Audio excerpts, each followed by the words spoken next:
Let's look at chapter 5 forces and matter. Alright, on chapter 5 forces and matter, let's look in. The first one is Hooke's law. Hooke's law states that about stretching of springs and wires. Hooke's law states that the extension of spring is proportional to the force applied to it. The spring will go back to its original length when the force is removed, so long as we don't exceed the elastic limit. So Hooke's law states that the extension of spring is proportional to the force. What means proportional to the force is that when force is increased, the extension of the spring also will increase. This is the meaning of proportional to the force. Alright, next let's look at a diagram. Now if you look at this diagram, the springs and extension, you can have a look that when the load is applied, that is when the weight is applied to the spring, it extends. When you increase the weight, that is the force, the extension of the springs also will increase further. So this is why they say that the extension of the spring is proportional to the force applied to the spring.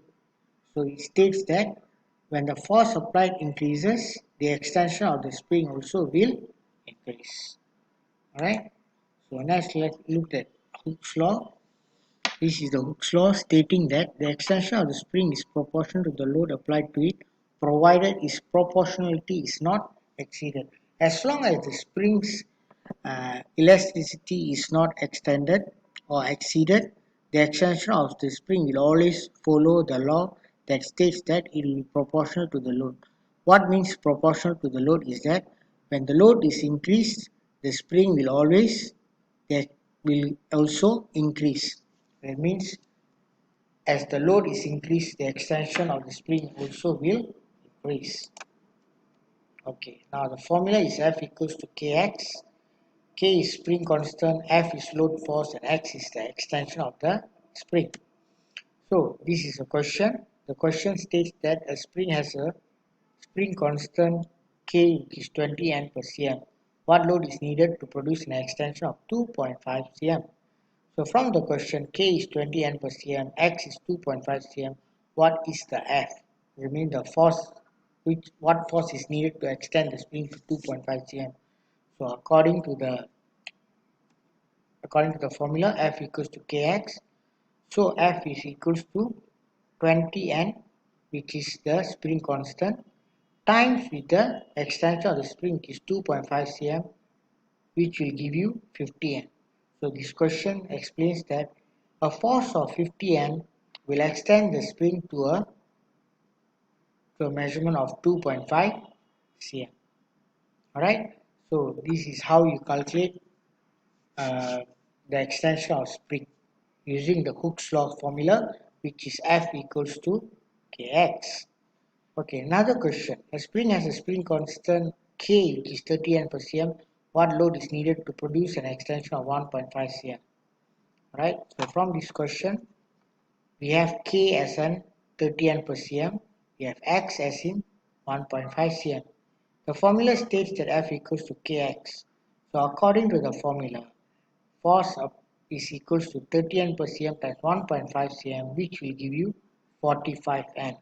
So it shows that a force of 45 N is needed to produce an extension for the spring to an extent of 1.5 cm.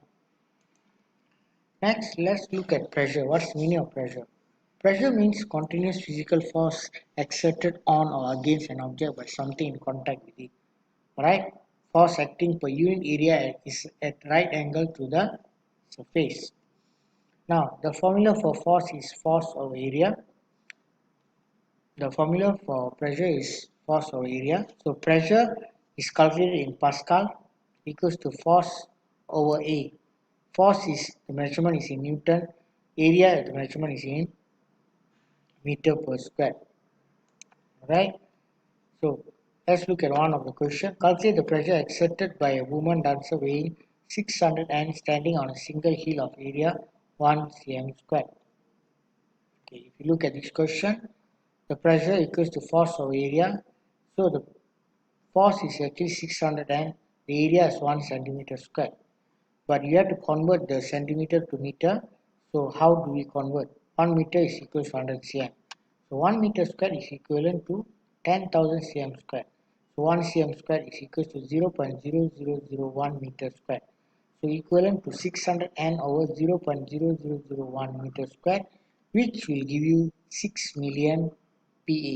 PA is the unit for pressure. So you'll get 6.0 megapascal. Right? So again, pressure's formula is pressure equals to force over area. Pressure's unit is Pascal, which is represented by PA. Force unit is N, and area's unit is meter square.